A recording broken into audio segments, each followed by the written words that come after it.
T.I. was on a podcast with our girls, Nas and Nadia, who we love.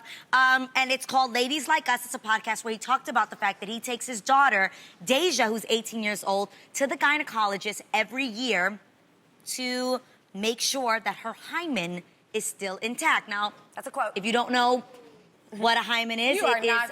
Oh my gosh. Yeah, it's in there, and that's usually what breaks during intercourse or when you lose your virginity. So he takes his daughter to the gynecologist, and a lot of people felt a way about this. So when it hit the blogs, people were like going off in the comments and on Twitter, and then it later came out that Deja was actually liking some comments on Twitter that were saying that he was disgusting, possessive, and controlling. So she's not in agreement with this, obviously. So maybe she doesn't like... She's liking the comments. I don't know what that means. Let's be clear. After Mother Nature greets you as a young woman, you do not want dad involved in anything happening there.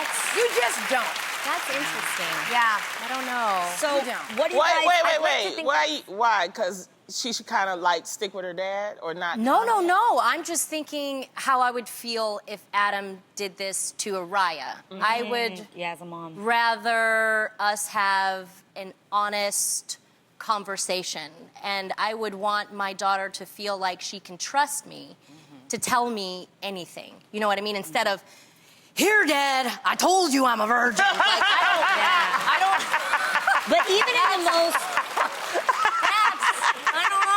Even in the most trusting relationships, even if you have the greatest parent, that is an awkward conversation to have. Like, I could love and trust my mom all I want, but I don't want to come home and be like, got it on and poppin'. Like, that's just not, like, that's just such an awkward thing. Now, they also went on to say that he is aware that your hymen can break other ways. Some people say horseback riding, riding a bike. Yeah. It can break in other ways other than having intercourse. But he says Deja don't do none of those things. She don't ride horses and she doesn't ride bikes. Well, there's many ways. There's the question is, what he said. He's going through all of this, right, to make sure that she stays a virgin.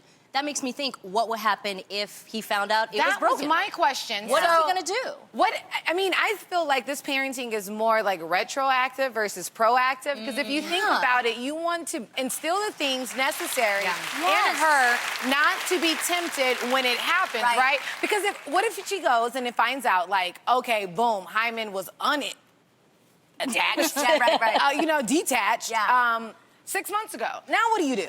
So I feel like I support what T.I. is doing because I understand how hard it must be to communicate with an opposite gender daughter, especially in this time, and especially what he must have seen and known, of what boys are like. And for me, I was a very wild girl. I didn't like rules. I rebelled a lot. Even my dad, who's in the audience, he's gonna cringe when I say this. He's like, my top line right there. So, Dad, I don't even know if you know this, Dad, but I know I used to sneak my boyfriend into my room because I had a window and I would sneak him in the room. And my dad... Keep the camera on Dad. You never... Okay. Real talk? Dad, we never talked about it, but I remember one time, Dad, you walked into my room when I was about to go to sleep and I was like folding my socks or something, and he lifted up the blankets really quick just to check the blankets. And then he looked at me and he just said, okay, Gong, go to sleep. And he walked away and I was like, he knows.